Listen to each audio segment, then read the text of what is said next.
Have you ever felt like everything is too much? The walls are closing in, and no one sees it but you?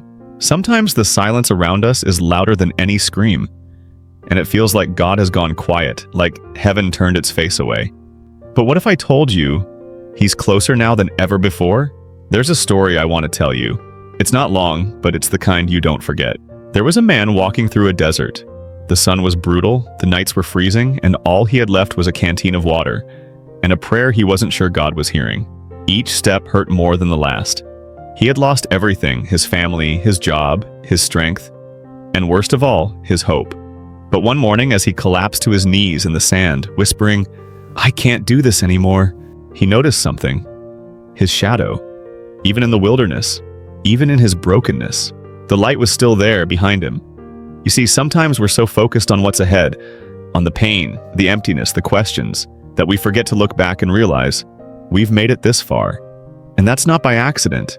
That's grace. There's a verse in the Bible that often gets overlooked. But today, I want you to hear it with new ears. Isaiah 41:10. "Do not fear, for I am with you. Do not be dismayed, for I am your God. I will strengthen you and help you. I will uphold you with my righteous right hand."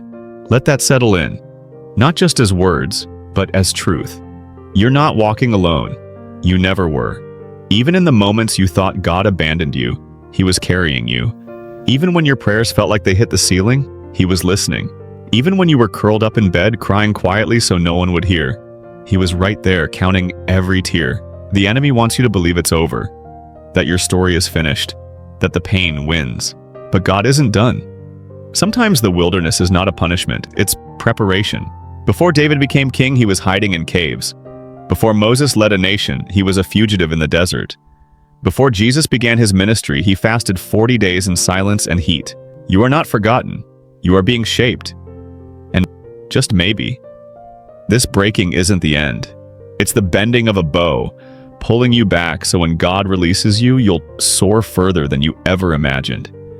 You don't need to have all the answers. You don't need to feel strong today. You just need to take one more step. Even if it's trembling, even if it's slow. God honors the ones who crawl in faith. Take a breath. Right now. Feel it. That's proof that purpose still lives in you. No storm lasts forever. No night holds back the sun forever. And no pain can silence the promises of God. Remember the widow in the Bible? She had only a little oil left. But God didn't ask her for what she didn't have. He used what she did. So don't disqualify yourself because you feel empty. God specializes in filling what's been drained. Your heart may be cracked, but light gets in through the cracks, and sometimes it's the broken things that shine the brightest. Here's what I want you to do, not for me, but for you. Night before you sleep, whisper this to your soul. God, I don't see the full picture, but I trust you with the brush. Let your pillow be an altar. Let your breath be your prayer. And tomorrow, when you wake up, even if nothing looks different on the outside, something inside you will have shifted, because now you know. This isn't the end, it's the middle. And God does His best work in the middle. He turns graves into gardens, ashes into beauty, tears into rivers of joy. So hold on, not because it's easy, but because He's worth it. He sees you, He's with you, and He's not finished with you yet. Before you give up, take one more breath, one more prayer, one more step. God's not through, and neither are you.